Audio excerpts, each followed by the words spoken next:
Welcome to this online lesson on Henry VIII. Today we're going to be asking the question, what was Henry VIII like? The aim is to investigate who Henry VIII was and to decide if he was a good or a bad leader. We'll focus on what we really mean by good or bad leader later on. The first task we're going to do is a pre-test. You may have seen these questions before, you may not have done, but whatever, just do your best to answer as many as you can as correctly as you can. There will be an opportunity to check your answers at the end of this video and make any necessary corrections. So off we go.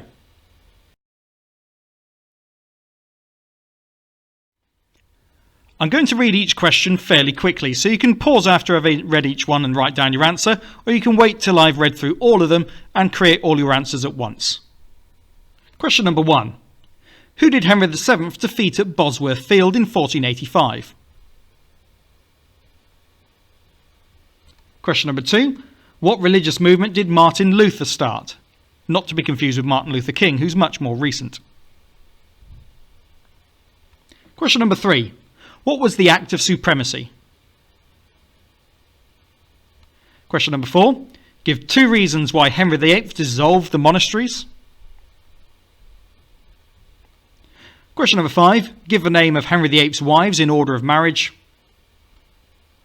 Question number 6. What was the fate of Henry VIII's third wife? And lastly, question number 7. Name all 3 of Henry VIII's children. Pause the video now while you complete all of those questions and press play when you're ready to continue.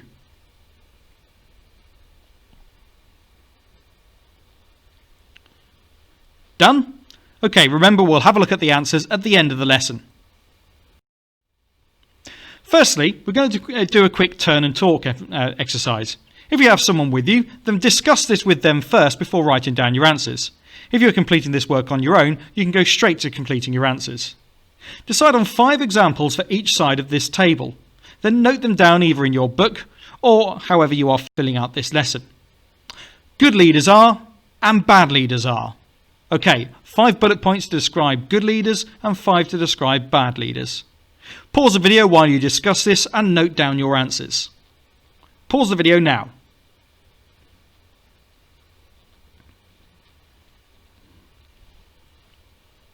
So regardless of what you came up with, we're going to have a look now at what was considered aspects of good leadership in the 1500s when King Henry VIII was alive. These are all the best qualities of the king in the 1500s, at least by their standards. Kings are expected to be rich, but not greedy. Fit and strong. Prepared to use violence when they had to, for example by declaring war. Hard-working. Brave in battle. Wise. Able to use harsh punishments if they need to. A good soldier. A good judge of character. And religious. In this case, Christian. Your tasks. Firstly, in a second colour, to differentiate them from your first responses in the table, add these examples to your table. Now, most will probably go into the good leader side. However, will all of them go under the good leader heading? It's up to you to decide. Question number 2. Choose one quality and explain why this might have been an important quality in the 1500s. Think about what we've done so far and what life was like back then. And lastly, as an extension, choose another that would not be important today. Why would that quality not be an important quality of a leader today? Pause the video while you complete those tasks. It'll probably take you between 5 and 10 minutes.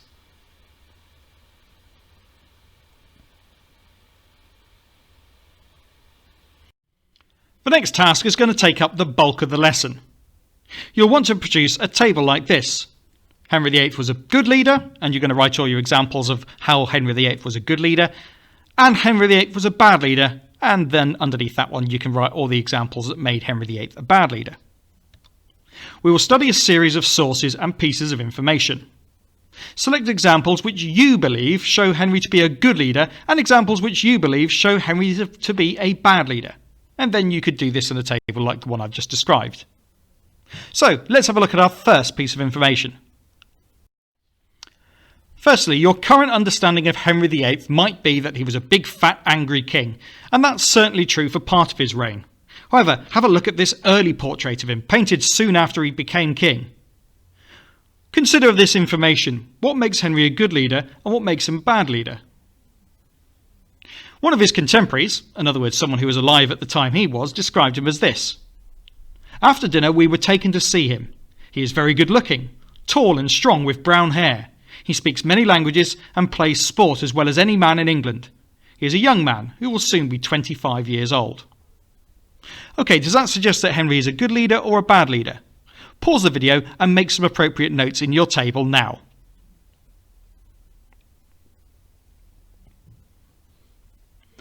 Okay, what did you identify? Well, first of all, being good looking does not necessarily make you a good leader, but in the 1500s it might have helped you find a wife. However, there is clear evidence here that Henry was intelligent and wise, speaking many languages. However, is it so positive that he plays lots of sport? Well, certainly, keeping fit and healthy is an important part of being a king at this time. But if he's more interested in sport, is he necessarily going to be hard working enough to do the job? Well, let's consider information 1b, which shows the other side to Henry's physical appearance. Here we can see a depiction of Henry much later in his reign. What makes Henry a good leader and what makes him a bad leader about this information? By the time he died in 1547, he was massively overweight, trusted no one, was easily annoyed, and was a very dangerous man to fall out with.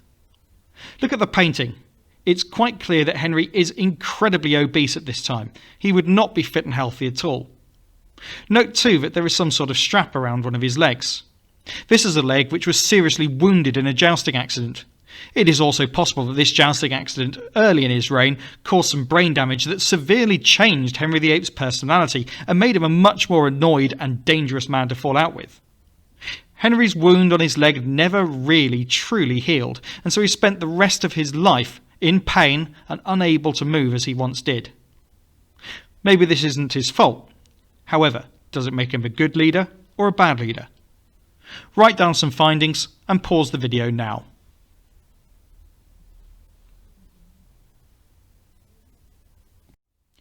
Information number 2.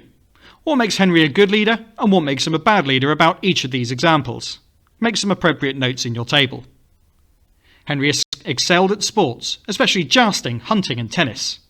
The king was also known for his strong religious beliefs. Henry was very fond of hunting, gambling and dancing, and only spent about an hour a day on government business. Pause the video while you make some appropriate notes on those.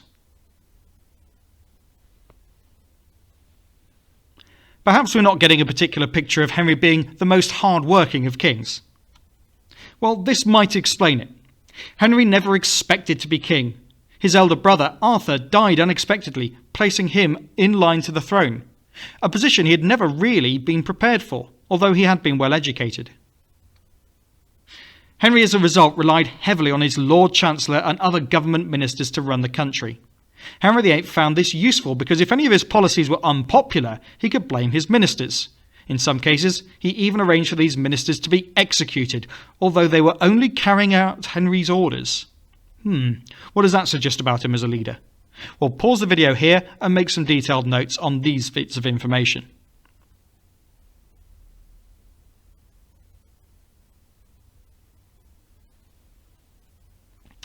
Let's have a look at the next piece of info now. Information number 3. What makes Henry a good leader or a bad leader about this? Well, here is one description of Henry. This was made at the time that he was alive. Henry is so greedy that all the money in the world will not make him happy. To make himself rich, he has made his people poor. This king does not trust a single man, and will always kill people if he does not trust them. This was written by a Frenchman in a letter to the French king in 1540. It's worth pointing out that the French and the English were great enemies for much of the 1500s, but at times there was an uneasy peace or even admiration between the King of France and Henry. However, this is one of the pieces of information we've got to go on, so whether you trust it or not, make some notes now. Does this suggest Henry was a good leader or a bad leader? Pause the video while you make your notes.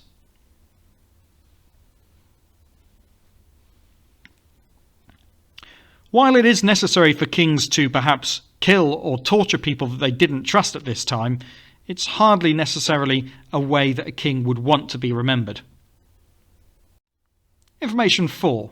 Pastime with good company. So what's this? Well, on the right we can see a piece of manuscript music. Supposedly, Henry VIII wrote music himself. Henry was a skilled poet and musician, things that were considered very important for showing off people's talent and intelligence at this time. It is claimed that he wrote the famous song Greensleeves, which you might know. What is perhaps more certain, though, is that he wrote a song called Pastime with Good Company. I've included a link to a video where you can listen to this song played on original style Tudor instruments with Tudor style singing too. It's actually quite a catchy tune in some ways, but Pastime with Good Company basically means having fun with people you like. Some of the main lyrics read like this: Pastime with good company, I love and shall until I die. Grudge who list but none deny, so God be pleased, thus live will I. For my pastance, hunt, song and dance, my heart is set. All goodly sport, for my comfort, who shall me let? In other words, who's going to stop me? So this is a song about fun, and it lists some of the things that Henry really enjoyed doing. Clearly a very intelligent and talented man to write this. But is that what we really expect of a king? While you listen to the music, make some notes in your table. Does this suggest that Henry was a good king or a bad one?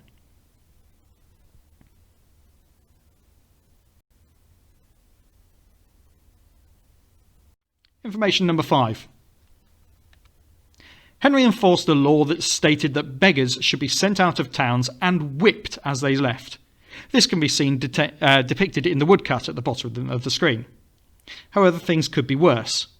If a beggar was whipped out of town and then returned, another fate befell them. We can see that through the gate in the picture. When in charge, Henry VIII had 72,000 thieves and vagabonds hanged. Vagabonds are essentially homeless people who move from place to place begging. Was Henry VIII really making it a crime to be poor?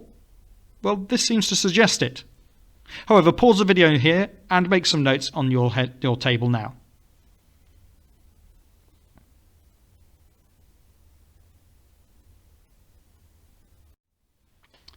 What about this information? This is the opinion of Henry VIII by his second wife, Anne Boleyn. I pray God save the king and send him long to reign over you, for to me he was always a good husband and a good king. So one of Henry VIII's wives, Anne Boleyn, said this. She also said this just before she was executed. Oh dear. Perhaps that changes your opinion of what was said. Perhaps not. Make some notes now about what you've just learned. Pause the video while you do so.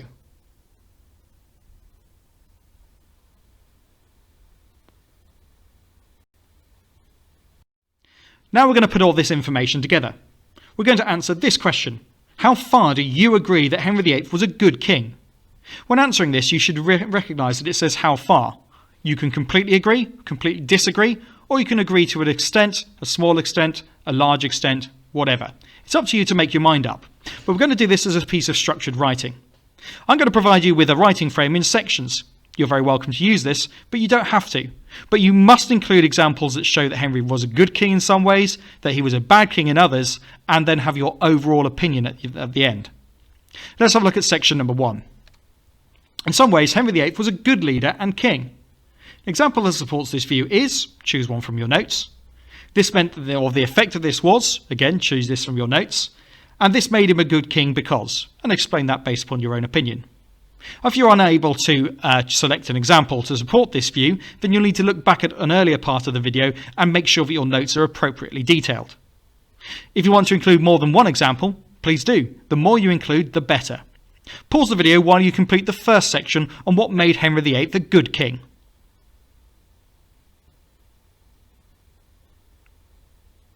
Okay, review what you've written. Is it detailed enough? If not, pause the video again and keep going.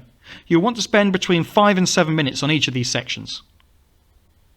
What about the next bit? 5 to 7 minutes on this. On the other hand, in some ways Henry VIII was a bad leader and king.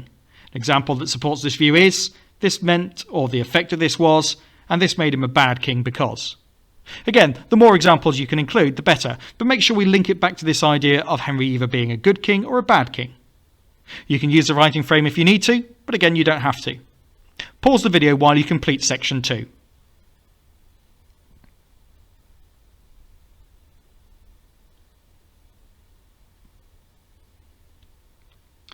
Right, now it's time to give our opinion. This is where we really answer this question. How far do you agree that Henry VIII was a good king? Perhaps you've changed your mind while you were writing the answer. Well, it doesn't matter as long as you can explain it here and you've made your mind up. Overall, I agree, disagree, agree to an extent, or some other phrase that expresses how far you agree that Henry VIII was a good king. Now remember, don't sit on the fence here. You cannot say that Henry was equally good to bad. That's simply not true and is a bit of a lazy cop-out. So make sure you do actually give an opinion here. Otherwise, you've not answered the question. A reason that supports my point of view is, and this supports my opinion about Henry because. Alright, for the final time, pause the video while you complete that task.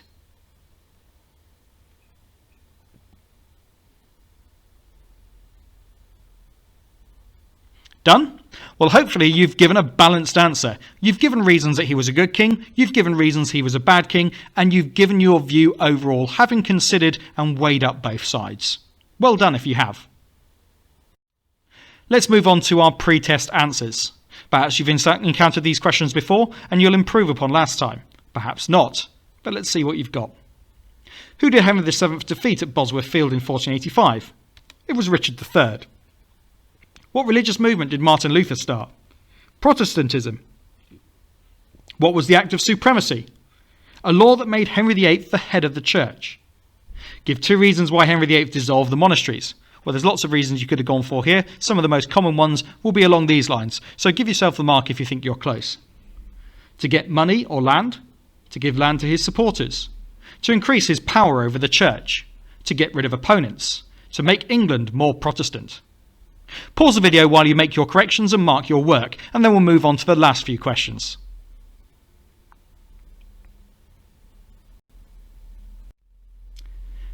Alright, question number 5. Give the name of Henry VIII's wives in order of marriage. They were, all 6 of them, Catherine of Aragon, Anne Boleyn, Jane Seymour, Anne of Cleves, Catherine Howard, and last but not least, Catherine Parr. You might be familiar with a rhyme that helps us remember what happened to each of these wives. Divorced, beheaded, died. Divorced, beheaded, survived. That means that the fate of Henry VIII's 3rd wife, Jane Seymour, was that she died after childbirth. But which child did she give birth to? Well, it was actually Henry's 3rd and final legitimate child. So if you're going to name all 3 of Henry VIII's legitimate children, these are the ones that he actually had with his wives rather than his mistresses, they would be Mary, who he had with Catherine of Aragon, Elizabeth, who he had with Anne Boleyn, and Edward, his darling and much-awaited son, who he had with Jane Seymour. Pause the video while you correct your answers, and once you've done that, that's the end of this video, that's the end of this online lesson. I'll say thank you very much for watching. I hope it's been useful and interesting to you, and if it has, subscribe to the channel and give this video a like. Thanks very much for watching. Goodbye.